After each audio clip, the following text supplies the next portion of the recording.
Pansin ko ngayon sa mga bagong plaka ng mga motor, ang bilis masira.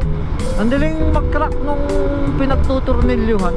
Pero doon sa mga lumang plaka, sira lang yung plakang sinauna pag sa sobrang tanda na ng sasakyan.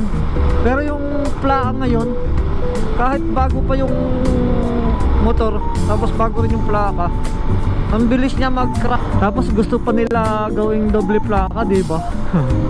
Napaka low quality ng plaka ngayon.